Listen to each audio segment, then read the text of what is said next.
నమస్తే. నేను సిరి. ఇప్పుడు చూస్తున్నట్టయితే వారం రోజుల నుంచి కూడా తిరుపతి శ్రీవారి లడ్డు వివాదం అయితే చర్చనీయాంశమైంది. మనం అంటే తిరుపతి లడ్డు ఎంత పవిత్రమైంది, ఎంత అంటే విశిష్టమైంది, దానికి ఒక ఒక కథ ఉంది. ఎందుకంటే తిరుపతి లడ్డు అనేది అంటే తిరుపతి శ్రీవారి లడ్డు అనేది ఎక్కడ దొరకదు. ఒక తిరుపతిలో మాత్రమే దొరుకుద్ది. అందులో అంటే ఏవైతే వాడతారో తిరుపతి లడ్డు తయారీ విధానం అనేది కూడా అంటే చాలా పవిత్రమైన పనిగా చూస్తారు. కాకపోతే ఇక్కడ ఏంటంటే గత ప్రభుత్వ హయాంలో తిరుపతి లడ్డు తయారీ విధానంలో కల్తీ జరిగింది. అంటే జంతు కలబరాల నెయ్యితోని తిరుపతి లడ్డు తయారీ చేస్తున్నారని చెప్పేసి అయితే ఒక నివేదిక అయితే వచ్చింది. తర్వాత ఇప్పుడు ఏంటంటే అసలు ఇంత పవిత్రమైన తిరుపతి శ్రీవారి లడ్డూలో కల్తీ జరగడం ఏంటి? అసలు జంతు కలబరాలతోని నెయ్యితోని తిరుపతి లడ్డు తయారు చేయడం ఏంటి అనేది అయితే చాలా వివాదాస్పదమైంది. చాలా మంది దాని మీద మాట్లాడుతున్నారు. అయితే ఇక్కడ ఏంటంటే గత ప్రభుత్వంలో అంటే జగన్మోహన్ రెడ్డి గారి ఉన్న ప్రభుత్వ హయాంలోనే ఈ తప్పు జరిగిందని చెప్పేసి చాలా మంది మాట్లాడుతున్నారు. చాలా వ్యతిరేకత కూడా వచ్చింది. కాకపోతే ఇక్కడ ఏంటంటే చాలా అంటే వాళ్ళు మాట్లాడేది అయితే రిపోర్ట్ ఎప్పుడో వస్తాయి, ఇప్పుడు ఎందుకు దీన్ని చర్చకు తీసుకొచ్చారు అని చెప్పేసి కొంతమంది మాట్లాడుతున్నారు. అండ్ కొంతమంది సెలబ్రిటీలు కూడా దీన్ని నేషనల్ ఇష్యూ ఎందుకు చేస్తున్నారు, ఇది మీ స్టేట్ లో జరుగుతుంది, మీరు చూసుకోలేరు అని చెప్పేసి కొంతమంది సెలబ్రిటీలు మాట్లాడుతున్నారు. దానికి తగ్గట్టు కూడా ఇక్కడున్న నాయకులు కూడా స్పందించి వాళ్ళకు కూడా గట్టి కౌంటర్ ఇవ్వడం అయితే జరుగుతుంది. మనం చూస్తూనే ఉన్నాం. ఇప్పటికి కూడా శుద్ధి పూజలు కూడా జరుగుతున్నాయి. అక్కడ హోమాలు యాగాలు కూడా చేయడానికి సిద్ధమవుతున్నారు. శుద్ధి అంటే తిరుపతి దేవస్థానాన్ని శుద్ధి చేయడానికి కూడా అక్కడ ఎవరైతే అర్చకులు ఉంటారో వాళ్ళు కూడా సిద్ధమవుతున్న పరిస్థితులు ఇప్పుడైతే ఉన్నాయి. అయితే ఇక్కడ అసలు ఏం జరిగింది నిజంగా అంటే ఒక అథెంటిక్ ల్యాబ్ నుంచి కూడా మనకి రిపోర్ట్స్ వచ్చాయన్నమాట. నిజంగానే అందులో జంతు కలబరాల నుంచి వచ్చిన పదార్థాలతోని తిరుపతి శ్రీవారి లడ్డు తయారీ అయింది. అక్కడ అనేక మంది అంటే ఇప్పటి వరకు ఈ 3 సంవత్సరాలే కావచ్చు, ఈ 5 సంవత్సరాల కాలంలో అనేక మంది ఒక భారతదేశంలోనే కాదు విదేశాల్లో ఉన్న మొత్తం ప్రపంచంలో ఉన్న చాలా మంది కూడా తిరుపతి లడ్డుని సేవించిన వాళ్ళు ఉన్నారు. అంటే తిరుపతికి రాకపోయినా కూడా వాళ్ళు లడ్డూని కొనుగోలు చేసే సౌలభ్యం మనకు ఉంది, మనకు తెలుసు. కొంతమంది తిరుపతికి వెళ్తుంటే కూడా మాకు ఒక లడ్డు తీసుకురండి అని చెప్పేసి తెప్పించుకుని దాన్ని ఒక భక్తి శ్రద్ధలతో సేవించే వాళ్ళు కూడా మనకు తెలుసు. కాకపోతే ఇక్కడ ఇంత విశిష్టమైన ఇంత పవిత్రమైన ఈ తిరుపతి శ్రీవారి లడ్డూని ఇంత కల్తీ చేయడం ఏంటి? దీని మీద కూడా చాలా వరకు అయితే చర్చలు జరుగుతున్నాయి. దీని మీద కూడా అనేక రిపోర్ట్ల గురించి కూడా కేంద్రం అయితే వెయిట్ చేస్తుంది అక్కడ నుంచి రావాలి అని చెప్పేసి.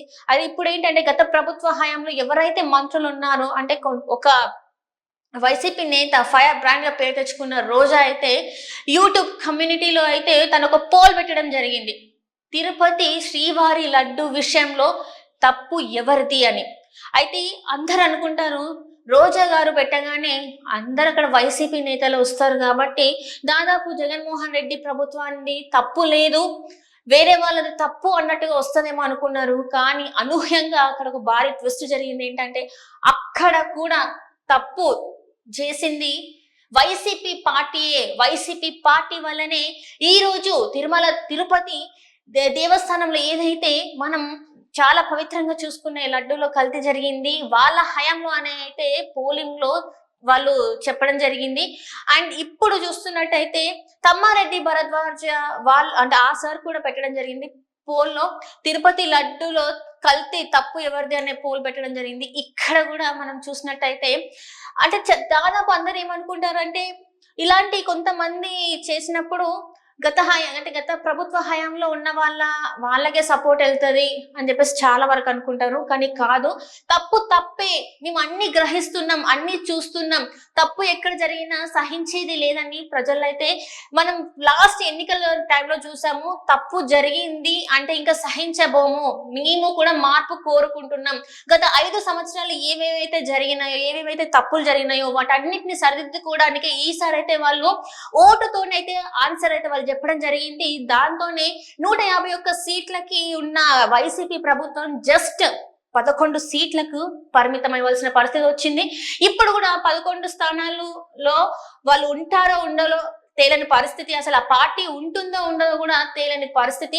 అయితే ఇప్పుడు ఈ తిరుపతి లడ్డు ఏదైతే ఈ వివాదం తెర మీదకి వచ్చిందో దీంతో అసలు ఆ పార్టీ నిలకడ అంటే ఆ పార్టీ ఉంటుందో ఉండదో అనే స్థాయికి వచ్చేసింది.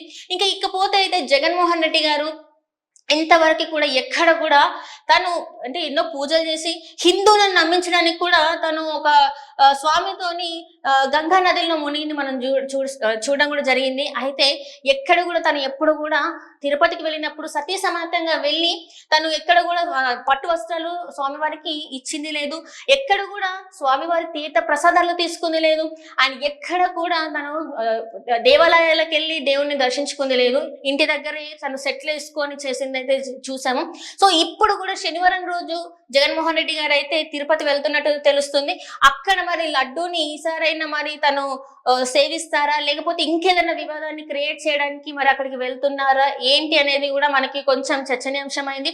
అండ్ ఇక్కడ చూస్తున్నట్టయితే ఇక్కడ ఈ పోలింగ్ లో చూస్తే తమ్మారెడ్డి భరద్వాజ్ గారు పెట్టిన పోలింగ్ చూస్తే ఎవరిది తప్పు అని అంటే ఇక్కడ చంద్రబాబు అంటే టీడీపీ ప్రభుత్వం అంటే 16% అని వచ్చింది. అండ్ పవన్ కళ్యాణ్ అంటే 3% వచ్చింది. ఇంకా అత్యంతంగా భారీ సంఖ్య ఎవరికైనా వచ్చిందంటే వైఎస్ జగన్మోహన్ రెడ్డికి 81% వచ్చింది. ఎక్కడ చూసినా కూడా వైసీపీకి ఎంత యాంటీ, జగన్మోహన్ రెడ్డికి ఎంత యాంటీ ఉన్నారంటే ప్రతి ఒక్క విషయాన్ని ప్రతిదీ అంటే ఇది ఇందులో తప్పు జరగలేదు అన్నట్టు ఏదీ లేదు. ఇసుక స్కాములు, లిక్కర్ స్కాములు, ఖనిజ స్కాములు, ఎన్ని రకాలుగా స్కాములు చేయాలో అన్ని రకాలుగా స్కాములు చేశారు. భూ కబ్జాలు చేశారు. ఆఖరికి తిరుమల తిరుపతి శ్రీవారి లడ్డు నెయ్యి విషయంలో కూడా ఇంత ఘోరం జరిగింది. అసలు ఇందులో కల్తీ చేయాల్సిన అవసరం ఏమొచ్చింది? 460 రూపాయలని 320 రూపాయలకి ఇస్తున్నారంటే కూడా అర్థం కాని పరిస్థితుల్లో ఉన్నారా? అంత విచక్షణ లేకుండా ఉన్నారా ఏంటి? అసలు ఏం జరుగుతుంది? ఇంకా మరికొన్ని రోజుల్లో అయితే అసలు తిరుపతిలో అసలు ఏం జరిగింది, అక్కడ అసలు లడ్డూలు ఎలాంటిది జరిగింది, అసలు ఏంటి అనేది కూడా తెలిసే ఏదైతే ముందు కాలంలో ఉంది. సో ఏం జరుగుతుందో వేచి చూడాలి. Thank you so much.